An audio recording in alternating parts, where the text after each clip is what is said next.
अऊज़ु बिल्लाहि मिनश शैतानिर रजीम बिस्मिल्लाहिर रहमानिर रहीम फलिल्लाहिल हम्दु रब्बिस समावाति व रब्बिल अर्ज़ि रब्बिल आलमीन व लहुल किब्रियाउ फिस समावाति वल अर्ज़ि व हुवल अज़ीज़ुल हकीम। जितनी भी मुल्क के अंदर आपको चहल पहल नजर आती है, जितनी रौनकें नजर आती हैं, जितने जलसे जुलूस नजर आते हैं, ये बड़ी बड़ी बिल्डिंग्स नजर आती हैं, बड़े बड़े दफातर नजर आते हैं, ये जितना कुछ भी आपको नजर आता है ये एक आम आदमी की वजह से आपको नजर आता है। ये इस वतन के एक आम मजदूर की वजह से नजर आता है। ये सब रौनकें, ये सारे की सारी ठाट बाट, ये आपको एक आम आदमी, एक गरीब आदमी की वजह से नजर आता है। ये उसकी मेहनत की वजह से, उसके टैक्सों की वजह से, उसकी महारतों की वजह से आपको सब नजर आता है। वो गरीब आदमी दिन रात गधे की तरह काम कर करके इस मुल्क के लिए, इसकी तामीर तरक्की में अपना हिस्सा डालता है, लेकिन उसे बड़े बड़े बिलों की सूरत में, उसे बड़े बड़े टैक्सेस की सूरत में जितना वो कमाता नहीं उतना उसको अदा करना पड़ जाता है। और ये अदायगियां उसे इस नौबत तक ले जाती हैं कि हुकूमती बड़े बड़े बिल, हुकूमती बड़े बड़े टैक्सेस जब उसे भरने पड़ जाते हैं तो वो गरीब आदमी, भले उसे अपना खून बेचना पड़े, उसे अपने गुर्दे बेचने पड़े, लेकिन वो हुकूमती टैक्सेस अदा करता है, वो महंगी चीजें खरीदता है, वो सारे की सारे मामलात वो खुद हैंडल करता है। क्यों?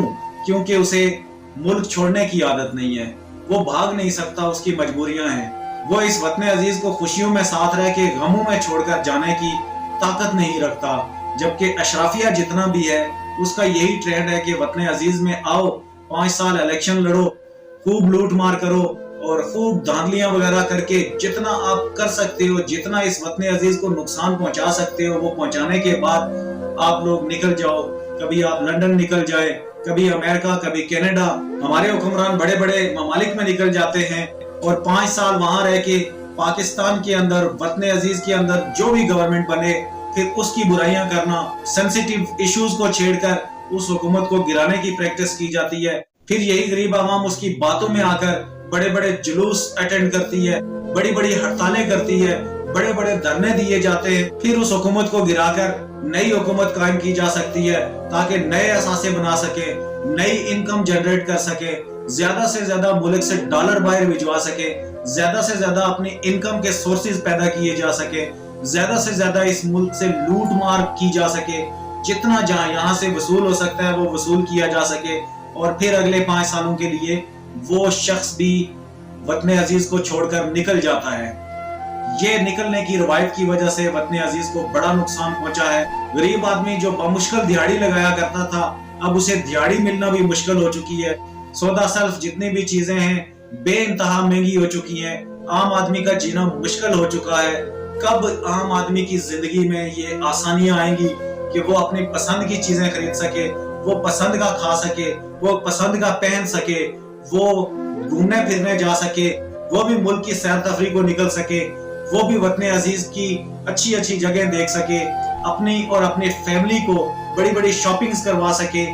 ये वतन अजीज के अंदर महज एक ख्वाब बनकर रह गया है कि आम आदमी भी कभी कोई खुशहाली का दिन देख सकता है, आम आदमी भी कभी कुछ अच्छा खा सकता है, आम आदमी भी कभी कुछ अच्छा पहन सकता है। ये सारे के सारे सुनहरी ख्वाब बनकर रह गए और ये सारे का सारा कसूरवार ये अशराफिया, ये अनाड़ी सियासतदान, ये सियासत के बारे में कुछ ना जानने वाले जब तक इक्तदार के हवालों में बैठे हुए हैं, वतन अजीज में आम आदमी का जीना इंतहाई मुश्किल होता रहेगा और मुश्किल से मुश्किल तरीन होता रहेगा।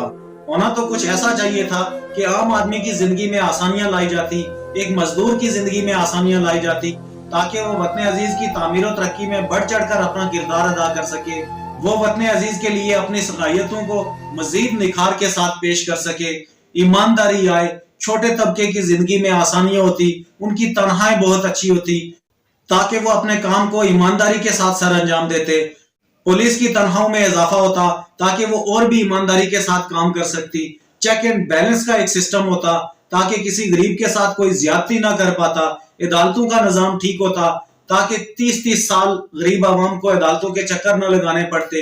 एजुकेशन का सिस्टम ठीक होता ताकि गरीब आवाम के बच्चे आला तालीम हासिल करके वो भी अच्छी मेयारे जिंदगी जी सकते, वो भी कुछ अच्छा काम कर सकते, वो भी कुछ अच्छी जॉब कर सकते।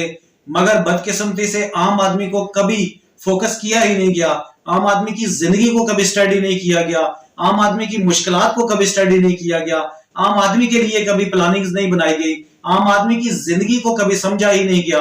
یہ ان نااہل سیاست دانوں کی مہربانیاں ہیں جو خود کبھی بڑی گاڑیوں سے اتر نہیں پائے، جو بڑے بنگلوں سے نکل نہیں پائے، جو غریب آدمی کی درد کو سمجھ نہیں سکتے، کیونکہ انہوں نے زندگی میں کبھی عام آدمی کی پریشانیاں دیکھی ہی نہیں ہیں، نہ ہی انہوں نے کبھی گرمی دیکھی، نہ ہی انہوں نے کبھی سردی دیکھی۔ جب اس طرح کی آسائشوں میں رہنے والے لوگ لیڈر بن جائے، انہیں غریب عوام کا درد کیا معلوم؟ انہیں کیا پتا آٹا کس طرح ہے، انہیں کیا پتا چینی کس طرح ہے، انہیں کیا پتا دالوں کے کیا ریٹ چل رہے ہیں، انہیں کچھ بھی نہیں پتا ہوتا۔ یہی وجہ ہے کہ بلاول انڈوں کو کلوں میں تول رہا ہوتا ہے، اور یہی وجہ ہوتی ہے کہ مریم آلو کو درجنوں میں دیکھ رہی ہوتی ہیں۔ کبھی زیادہ بارش آتی ہے تو زیادہ پانی آ جاتا ہے، اور کبھی وطن عزیز کے اندر 12 موسم دیکھے جاتے ہیں۔ یہی وجہ ہے کہ انہوں نے کبھی عام آدمی کی پریشانیاں نہیں دیکھی ہوتی، انہوں نے عیاشیاں دیکھی ہوتی ہیں۔ یہ پوری زندگی عیاشیوں میں گزار دیتے ہیں۔ انہیں کیا معلوم کہ عام آدمی کا درد کیا ہے، انہیں کیا معلوم کہ عام آدمی کی کیا پریشانی ہے۔ جب ایسے حکمران چنے جائیں تو ایسے ہی مسائل دیکھے جاتے ہیں۔ میں بار بار ایک ہی میسج دیتا ہوں کہ اگر آپ اپنے وطن عزیز میں کوئی خوشحالی دیکھنا چاہتے ہیں تو آپ کو یہ لیڈرز چینج کرنے ہوں گے، آپ کو یہ وزیر چینج کرنے ہوں گے، آپ کو مشیر چینج کرنے ہوں گے، آپ کو یہ ایم ایل اے چینج کرنے ہوں گے، تب جا کے یہ سارا سسٹم ٹھیک ہوگا۔ جب عام آدمی آگے آئے گا وہ اس سارے سسٹم کو ٹھیک کرے گا، تب معیاری تعلیم کا بھی راج ہوگا، عام آدمی بھی سکھ کا سانس لے سکے گا، اس کے لیے بھی کوئی قانون سازی کرنے والا ہوگا، اس کے لیے بھی کوئی بات کرنے والا ہوگا، اس کی مشکلات کو کوئی دیکھنے والا ہوگا۔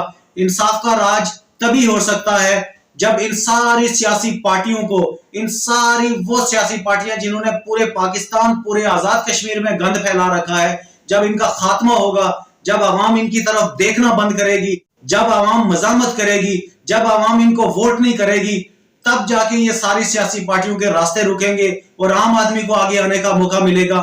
عام آدمی وطن عزیز کی تعمیر و ترقی میں کردار ادا کر سکتا ہے۔ یہ اٹل حقیقت ہے کہ سیاست کے اناڑی لوگ جب تک وطن عزیز میں عروج پہ رہیں گے، وطن عزیز تعمیر و ترقی نہیں کرے گا۔ عوام کو سوچنا ہوگا، سوچ سمجھ کر آگے بڑھنا ہوگا، اپنی آنکھیں کھلی رکھنی ہوں گی، اپنے کان کھلے رکھنے ہوں گے، تبھی جا کے وطن عزیز تعمیر و ترقی کے راستوں پہ چلے گا، تبھی جا کے وطن عزیز خوشحالی کا در دیکھے گا، تبھی ایک غریب آدمی بھی سکھ دیکھ سکے گا، تبھی ایک غریب آدمی بھی زندگی انجوائے کر سکے گا۔ اس کے ساتھ ہی آپ سے اجازت چاہتا ہوں۔ اختر عالم، آزاد کشمیر، باغ۔